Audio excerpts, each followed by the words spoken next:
Hello నమస్తే. శ్రీవారు అనాథ కానీ హెరిటేజ్ కాదు. శ్రీవారి లడ్డు అంశానికి సంబంధించి ఎవరి నోటికొచ్చిందో వాళ్ళు మాట్లాడుతున్నా శ్రీవారి లడ్డు ప్రసాదాన్ని తినాలంటే భయపడే పరిస్థితి, ఆందోళన చెందే పరిస్థితి, అనుమానించే పరిస్థితి కోట్లాది మంది హిందువులకు కల్పించిన రాజకీయ పార్టీలు ఆంధ్రప్రదేశ్ రాష్ట్రంలో చూస్తున్నాం. ప్రధానంగా అధికార కూటమి లడ్డూలో నోటితో చెప్పడానికి పదే పదే ఇబ్బందిగా ఉంది. అటువంటి జంతువుల కొవ్వు కలిపారు అని పదే పదే ప్రకటనలు చేస్తూ తిరుమల శ్రీవారి లడ్డు ప్రాశస్త్యాన్ని తగ్గించే ప్రయత్నం, తిరుమల శ్రీవారి దగ్గరికి వెళ్ళి లడ్డూ తినాలంటే జనం ఇబ్బంది పడే పరిస్థితిని కల్పించటం చూస్తూ ఉన్నాం.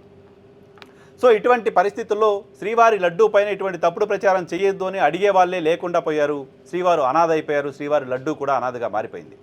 గడిచిన ఏడాదిన్నర కాలంగా ఎవరికి తోచిన విధంగా వాళ్ళు శ్రీవారి లడ్డూ పైన తప్పుడు ప్రచారం చేస్తూ ఉన్నారు. అది తప్పుడు ప్రచారం, అటువంటిది ఏది కలవలేదని సిట్ చెప్పిన తర్వాత కూడా మరింత వికృతంగా మారిపోయి శ్రీవారి లడ్డు పైన జుగుప్స కలిగించే తరహాలో వ్యాఖ్యలు చేస్తున్నారు. దాంట్లో అది కలిపారు ఇది కలిపారంటూ. సో శ్రీవారికి సంబంధించిన లడ్డు పైన ఇప్పటికీ పొలిటికల్ ఎజెండాతో మాట్లాడుతున్నారు, విమర్శలు చేస్తున్నారు, చూస్తూనే ఉన్నాం. ఇదే సమయంలో మొత్తం వ్యవహారం అటు తిరిగి ముఖ్యమంత్రి కుటుంబం ఆధ్వర్యంలో నిర్వహిస్తున్న హెరిటేజ్ సంస్థ దగ్గరికి చేరింది. హెరిటేజ్ సంస్థతో భాగస్వామ్యం ఉన్న కొన్ని కంపెనీలు కూడా తిరుమల తిరుపతి దేవస్థానానికి నెయ్యిని సరఫరా చేశాయి అనే విషయం బయటపడింది. సో ఆ బయటపడిన తర్వాత ఈరోజు ఈ వీడియోలో నేను ప్రధానంగా చెప్పదలుచుకున్న అంశం, బయటపడిన తర్వాత హెరిటేజ్ సంస్థ నుంచి వివరణని ఆశించాం. హెరిటేజ్ వివరణ ఇవ్వాల్సిన అవసరం ఉంది. హెరిటేజ్కి తెలుగు రాష్ట్రాల్లో చాలా మంచి పేరుంది. బయట రాష్ట్రాల్లో అనేక సందర్భాల్లో హెరిటేజ్ని నిషేధించడం, హెరిటేజ్ పైన ఫైన్లు వేయడం జరిగింది. బట్ తెలుగు రాష్ట్రాల్లో మాత్రం క్వాలిటీ ప్రోడక్ట్స్ని అమ్ముతున్న చరిత్ర హెరిటేజ్కి ఉంది అంటూ నిన్నే నేను ఒక వీడియో చేసి చెప్పాను. సో అటువంటి హెరిటేజ్ ఇక్కడ ఒక వివరణ ఇవ్వాల్సిన అవసరం ఉంది అనే విషయాన్ని కూడా చెప్పాను. సో ఆ అంశం పైన వివరణలో భాగంగా హెరిటేజ్కి సంబంధించిన బాధ్యురాలుగా ఉన్న ముఖ్యమంత్రి నారా చంద్రబాబు నాయుడు సతీమణి భువనేశ్వరి నిన్న మీడియా ముందుకు వచ్చి దాదాపు 5 నిమిషాల నిడివి గల ఒక వీడియోని రిలీజ్ చేశారు. సో ఆ వీడియో బహుశా వివరణ ఏమో అనుకుని మొత్తం వీడియో చూస్తే ఆ వీడియోలో ఎక్కడా కూడా వివరణ కనపడలేదు. వివరణ లేకుండా కేవలం ఒక 5 నిమిషాల వీడియో ఇచ్చారు. ఈ 5 నిమిషాల వీడియోలోనూ హెరిటేజ్ సంస్థ 3 దశాబ్దాలుగా పనిచేస్తోంది, హెరిటేజ్ సంస్థ ఇంతమంది రైతుల్ని పోషిస్తోంది, హెరిటేజ్ సంస్థతో ఇంతమందికి అనుబంధం ఉంది, హెరిటేజ్ సంస్థలో 500 మంది నిపుణులు ఉన్నారు, వాళ్ళంతా చెక్ చేసిన తర్వాతే ప్రొడక్ట్స్ వస్తాయి, ఇలా హెరిటేజ్ సంస్థకు సంబంధించిన ఎబిలిటీస్ గురించి చెప్పే ప్రయత్నం 5 నిమిషాల వీడియోలో ఉంది తప్ప హెరిటేజ్ పైన వచ్చిన అనుమానాలు ఏంటి, హెరిటేజ్ పైన వచ్చిన అనుమానాలకు సంబంధించి ప్రజల్లో ఉన్న అపోహలు ఏంటి, వాటిని క్లియర్ చేయడానికి సంబంధించిన ప్రయత్నం మాత్రం జరగలేదు. ఒకటి, హెరిటేజ్కి హిందాపూర్ డైరీతో సంబంధం ఉందా లేదా, హెరిటేజ్కి బోలేబాబా డైరీతో సంబంధం ఉందా లేదా, హెరిటేజ్ గతంలో హిందాపూర్ డైరీతో కలిసి పనిచేసిందా లేదా, హెరిటేజ్ వెబ్సైట్లో హిందాపూర్ డైరీకి సంబంధించి గతంలో ఉన్న ఇన్ఫర్మేషన్ తర్వాత మార్చి ఎందుకు పెట్టారు అనే అంశానికి సంబంధించి వివరణ ఇవ్వాల్సిన అవసరం ఉందా లేదా, వీటి జోలికి ఎక్కడా కూడా పోలేదు. వీటి జోలికి ఎక్కడ ఇది ఇప్పుడు అసలు నడుస్తున్న వివాదం, జరుగుతున్న చర్చ అంతా దాని గురించి కదా. ఆర్ఎల్స్ ఇప్పటివరకు హెరిటేజ్ పైన క్వాలిటీకి సంబంధించి ఎవరు తెలుగు రాష్ట్రాల్లో మాట్లాడిన పొలిటికల్ పార్టీస్ కూడా ఎవరు లేరు. మీరు కూడా కలిసి వాళ్ళతో కలిసి నెయ్యి సప్లై చేశారు అనేది విషయం. అది మీ వెబ్సైట్లోనే కనపడుతున్న మాట. అది మీ వెబ్సైట్లోనే మీ పార్ట్నర్గా వాళ్ళు మీరే పేర్కొన్న అంశం ఇప్పటికీ ఉంది. ఇంకా మార్చారు కదా తప్ప ఇప్పటికీ మీరు వాళ్ళతో కలిసి పనిచేస్తున్నట్టుగానే ఉంది కదా. సో అది నిజమా కాదా, కలిసి నెయ్యి సప్లై చేశారా లేదా, ఇది వివరణ ఇచ్చుంటే బాగుండేది. ఈ వివరణ మాత్రం ఇవ్వకపోవడంతో అది సంపూర్ణ వివరణ అవ్వదు కదా. మీ గురించి మీరు చెప్తున్నట్టుంది తప్ప వస్తున్న అలిగేషన్స్కి ఆన్సర్ చెప్పినట్టు లేదు. మీరు వస్తున్న అలిగేషన్స్కి ఆన్సర్ చెప్పలేదు అంటే మౌనం అంగీకారం అనుకోవాలా, కలిసి వాళ్ళతో పనిచేస్తున్నారని అనుకోవాలా.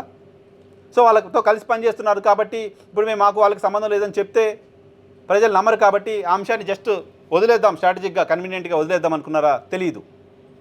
హెరిటేజ్ సంస్థ ఇచ్చిన వివరణ చాలా అసంపూర్తిగా ఉంది, చాలా అసంపూర్ణంగా ఉంది. ప్రజలకు ఏ అంశాలపైన అయితే అనుమానాలు ఉన్నాయో అది తప్ప మిగతా అంతా చెప్పుకుంటూ వచ్చారు. మీరు చూసిందే నమ్మండి అంటూ భువనేశ్వరి గారు మాట్లాడడం చూసాం. ఏం చూశారు జనం? మీ వెబ్సైట్లో హిందాపూర్ డైరీతో మీకున్న సంబంధాల గురించి చూశారు.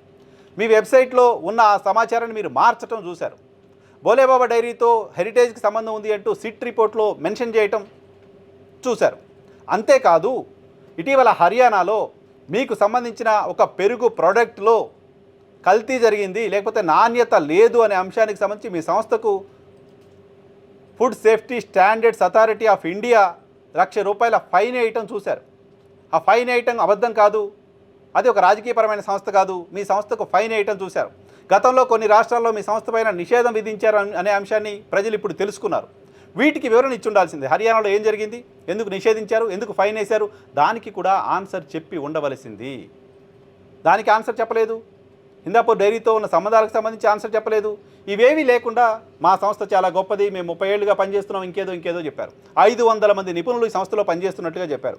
500 మంది నిపుణులు పనిచేస్తున్న ఒక సంస్థ పెరుగు కల్తీ జరగడం ఏంటి, పెరుగు క్వాలిటీ లేకపోవడం ఏంటి, పెరుగు క్వాలిటీ లేదని కేంద్ర ప్రభుత్వ సంస్థ మీకు ₹1,00,000 ఫైన్ వేయటం ఏంటి, ఇంతమంది తనిఖీ చేసిన తర్వాత ఇన్ని నాణ్యతా ప్రమాణాలు దాటుకున్న తర్వాత వచ్చిన పెరుగులో క్వాలిటీ లేకపోవడానికి ఏం సమాధానం చెప్తారు?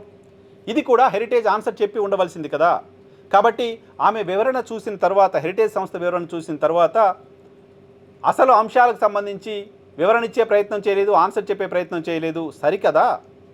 అసెంబ్లీలో చర్చించాలన్నా శాసనమండలిలో చర్చించడానికి సంబంధించి ప్రభుత్వం వెనక్కి వెళ్తున్న వైఖరి చూసినా, హెరిటేజ్ పైన వస్తున్న విమర్శలకు హెరిటేజ్ సంస్థ మాత్రం స్పందించదు. కానీ ఆంధ్రప్రదేశ్ రాష్ట్ర ప్రభుత్వం, ఆంధ్రప్రదేశ్ రాష్ట్ర హోంమంత్రి, ఆంధ్రప్రదేశ్ రాష్ట్ర ప్రభుత్వ సలహాదారులు, ఆంధ్రప్రదేశ్లో కూటమి భాగస్వామ్య పార్టీలకు సంబంధించిన మంత్రులు, ఎమ్మెల్యేలు వాళ్ళు మాత్రం హెరిటేజ్ మంచిదే నుంచి ఖండిస్తున్నారంటే ఏమని అర్థం చేసుకోవాలి? జరుగుతున్న పరిణామాలు హెరిటేజ్ క్లీన్గా బయటికి రావడానికి సంబంధించిన కంటే హెరిటేజ్ చుట్టూ మరిన్ని అనుమానాలు, మరిన్ని అపోహలు క్రియేట్ చేసేలా హెరిటేజ్ సంస్థ బిహేవ్ చేస్తుందా లాంటి ఒక ఇంప్రెషన్ నిన్నటి హెరిటేజ్ సంస్థ వివరణ చూసిన తర్వాత కలుగుతోంది.